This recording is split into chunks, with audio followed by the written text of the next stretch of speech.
BJP का आरोप है कि खासतौर जो पूर्व सभापति है शेखावत का आरोप है कि यहाँ कांग्रेस के समय ये बने थे और कांग्रेस समय ही इस पर रोल हुआ था। देखिए, सबको मालूम है स्मार्ट सिटी के लिए जो फंड आया था उसके तहत ये जो निर्माण कार्य अजमेर में विभिन्न हुए और उस स्मार्ट सिटी का जो फंड था, शहर की डिमांड थी कि अजमेर में पानी की पूर्ति की जाए, बिजली की व्यवस्था की जाए और जो स्मार्ट सिटी के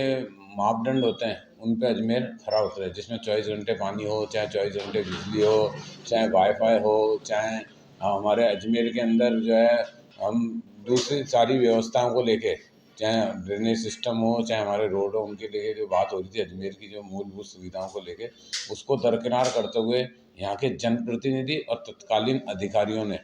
जो है उस पैसे का दुरुपयोग किया है, जिससे हम देखा जाए तो लगभग 1080 करोड़ रुपए जो अजमेर में स्मार्ट सिटी का आया, उस पैसे में अजमेर में क्या काम देखने को मिला आपको। इधर सेवन वंडर जो है आपके सामने टूट ही रहा है। सेवन वंडर पे सहमति किसकी थी?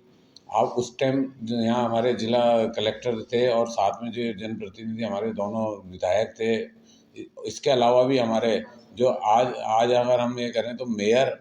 और हमारे जो है एडीए के चेयरमैन, इन सब के हस्ताक्षर उस एमओयू के ऊपर है, उस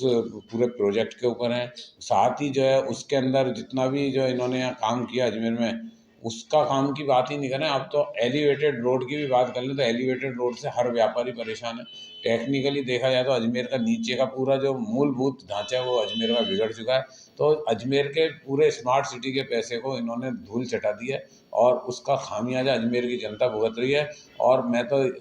कांग्रेस की जानिब से यही मांग करूँगा कि जिन, चाहे सुरेंद्र शेखावत जी हो या भारतीय जनता पार्टी के कोई भी नेता हो, और इस चीज़ को बता दें कि भी स्टेट के अंदर कांग्रेस थी, फंड सेंट्रल का था, स्टेट का था, इस चीज़ को एक्सेप्ट करने, बल्कि हमारे उस टाइम तत्कालीन जो मंत्री, हमारे चिकित्सा मंत्री रघु शर्मा जी थे, उन्होंने बल्कि अजमेर में उस पैसे को सदुपयोग कराने के लिए जवाहरलाल नेहरू चिकित्सालय के अंदर जो यूनिट बनाए, जैसे वही हमारे लिए सार्थक है कि शहर में वास्तव में वो काम आएंगे। बाकी सारा पैसा आना सागर का पानी पी गया, आना सागर में धूल चट गई, जो आज बिल्कुल धरोशाही हो गया। चाहे फूड कोर्ट की बात करें हम, चाहे हम पाथवे की बात करें, चाहे हम सेवन बर्नर की बात करें, और मैं तो ये भी मानता हूँ कि अजमेर की जनता से एक बार पूछ लिया जाए कि एलिवेटेड रोड से वो सुखी हैं या दुखी हैं। अजमेर का पूरा बाजार खत्म हो गया है, अजमेर का व्यापारी परेशान है, अजमेर की जनता परेशान है, नीचे का मार्ग इतना सकड़ा हो चुका है जिसका आज तक सुध नहीं ली हुई है इन्होंने। आज आप देख लें क्या स्थिति है। और सबसे बड़ी चीज़, जिनसे निर्माण कराया उनसे इन्होंने वापस उसमें कोई जो है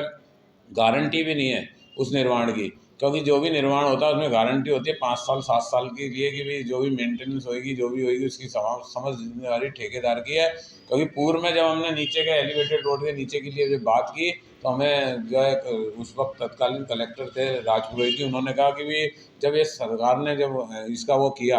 एमओयू किया, और इसका वसुंधरा जी जब उस वक्त थी एलिवेटेड रोड के लिए, और जो कॉन्ट्रैक्टर आए थे जयपुर के, जिस कंपनी को ये काम मिला था, उसने ऐसी कोई कंडीशन ही नहीं रखी उन्होंने कि उसको कोई मेंटेन करना। जो आज नीचे नाले की स्थिति, कचई रोड की जो दुर्दशा हुई है, जो हम स्टेशन रोड की दुर्दशा हुई है, वो सबके सामने है। चाहे पृथ्वीराज मार्ग से लेके ठेठ हमारी सोनी जी की नसिया, जो कि एक अजमेर की धरोहर थी, उसका भी इन्होंने नाश कर दिया और बहुत स्थिति खराब है। अजमेर की दुर्दशा का पूरी जिम्मेदारी अगर किसी की है तो यहाँ के जनप्रतिनिधियों की है, क्योंकि अधिकारी तो आता है और चल जाता है। यहाँ के जनप्रतिनिधियों ने कितनी अपनी जिम्मेदारी निभाई है, ये अजमेर की जनता को जवाब दें। 150 से 200 करोड़